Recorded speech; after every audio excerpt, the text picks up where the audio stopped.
We have to stop being obsessed over impeachment, which unfortunately strikes many Americans like a ball game where you know what the score is going to be, and start actually digging in and solving the problems that got Donald Trump elected in the first place.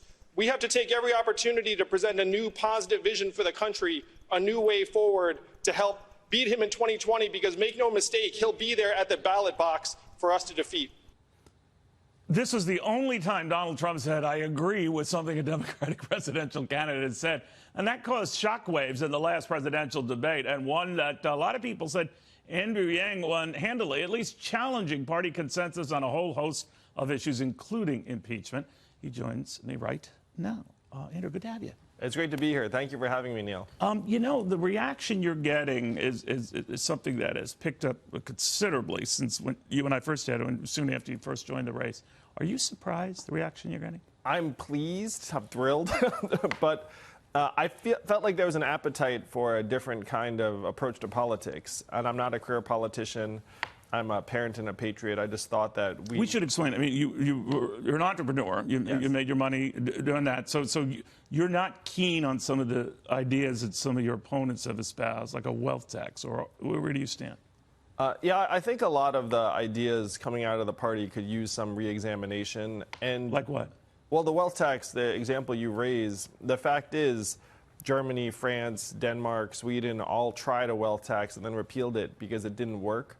And so if you're the Democratic Party, we should be putting forward ideas that we have confidence in that will work because they've worked in other places, not ideas that we've already seen problems with in other countries. You know, the rap against your party is that it may be led by the most vocal critics that hates rich people. Bernie Marcus, the co-founder of Home Depot, was on with me yesterday, railing against that sentiment from Elizabeth Warren. I want you to react to this. This is Bernie Marcus. Sure. Look at her. How much money is she worth today, and what the hell did she do to get that money? Did she work the way I worked? I doubt it very much. What did you think of that? I think that if the Democratic Party does antagonize anyone who's made a certain amount of money in our society, to me, you should be praising people who succeed because many of them worked very, very hard to get where they are. And the question is, how do we balance the economy so that it works for more people, for more of us? The tough part, Neil, is that Americans can sense that the American dream is slipping away for more and more of us. If you were born in this country in the 1940s, there was a 93% chance you were going to do better than your parents. If you were born in the 90s, it's down to a 50-50 shot, and it's declining fast. So that's what we have to fix. But fixing that does not necessarily mean trying to demonize anyone who's been successful. All right, but when you look at Donald Trump and you look at the fact that he talks about the stock market, talks about job gains, and then I hear candidates talking about the fact that, you know, this is an awful economy. For a lot of people, there's a disconnect there. I know you draw a distinction between, you know, companies might be making money hand over fist, but that doesn't mean you have any fewer bankruptcies, any fewer dislocated Americans. I get that. But it's a tough sell, isn't it?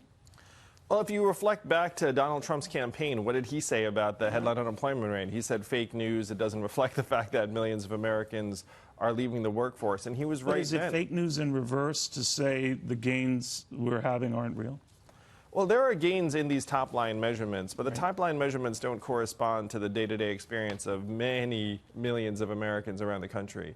And I see this firsthand when I campaign, where if you say to people, hey, the stock market's doing well, and this might be different for people who are watching your program, frankly, because the top 20% of American households hold 92% of stock market wealth. The bottom 50% own essentially zero. So if I go around saying, hey, great news, stock market's up, for half of Americans, that's essentially irrelevant. But for half of Americans, it is not. Yes.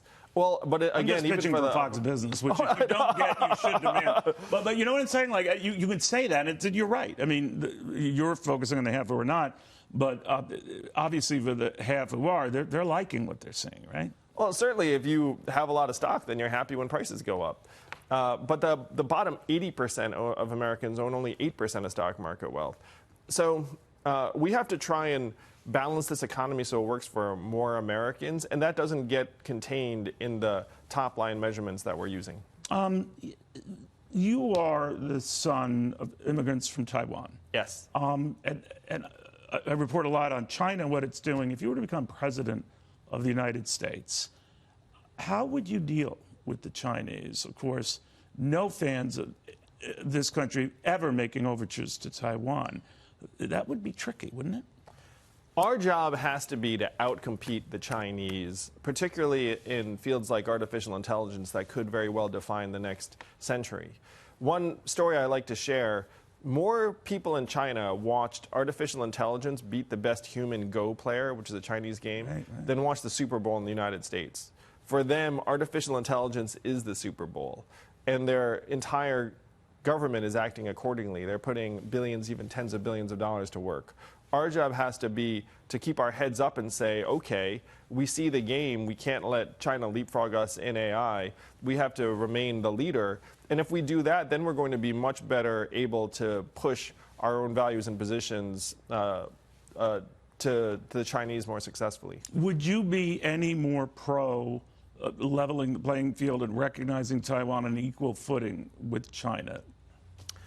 I have family in Taiwan, and I think that the status quo is something that we should preserve, which is that it's working well on both sides of the strait, and there's no reason for that to change, in my view.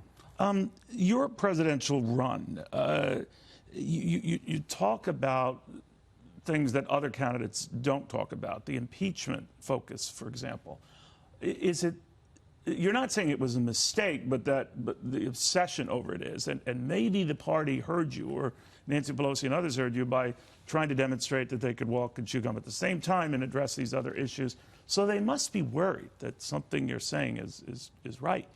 I'm not sure if it's all me, but the fact is, and I said it at the debate stage, that this does strike many Americans like a ball game where you know the outcome. Right.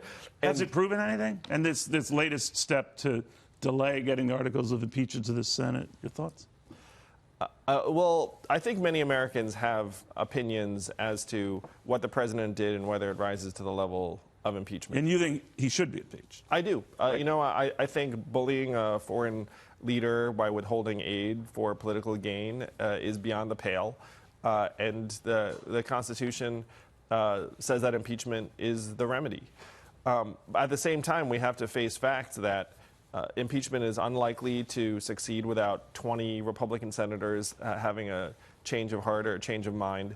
And so the most likely outcome is Donald Trump saying total vindication, total exoneration in 2 months or so. And those are 2 months that we could have been using to make a positive case to the American people about solving the problems in our communities that, in my view, helped get Donald Trump elected in the first place. Now, you have talked, and last time you were here, when campaign was just starting, you talked this idea of giving everybody in this country $1,000 every month, so a minimum $12,000, no matter who you are. You could be a billionaire, you give it to Bloomberg. And a lot of people say, well, there's no way he could pay for that. You talk about starting the equivalent of a value-added tax that they have in Europe, I think at 10%.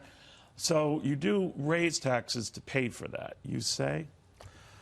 Well, you got to look up and say, well, there's like a Willie Sutton joke I like to share, which is, why do you rob banks? Because that's where the money is. So where is the money going right now in our economy? You have Amazon, this trillion-dollar tech company, paying zero in taxes, closing 30% of America's stores and malls, while doing it. And no one likes the fact that Amazon's paying zero in taxes. Like I talk to Republicans, and they're not like, yeah, like Amazon zero taxes is like the way it ought to be. Yeah. So if you put a toll where we get our fair share, tiny, tiny fair share of every Amazon sale, every Google search, every Facebook ad, eventually every robot truck mile and AI work unit, we can generate hundreds of billions in new revenue very, very quickly. It's all about disposable income that would goose the economy, help people out. That's what you're trying to do, right? Yeah, and if you put money into people's hands, 78% of Americans right now are living paycheck to paycheck. So you put an extra $1,000 a month in their hands, it's going to get spent. In our economy, it's going to go to car repairs and Little League signups and Main Street businesses that are going to make our community stronger. One final question, the toughest of all. You become president, Inauguration Day, are you going to wear a tie? That's a great question, Neil. I will do whatever the American people want me to do. Maybe we'll just put up a little poll and say, hey, should Andrew wear a tie to his inauguration? I'd be glad to. I have nothing against ties. Okay. All right. So that's good on you. That's our Fox News poll of the day question.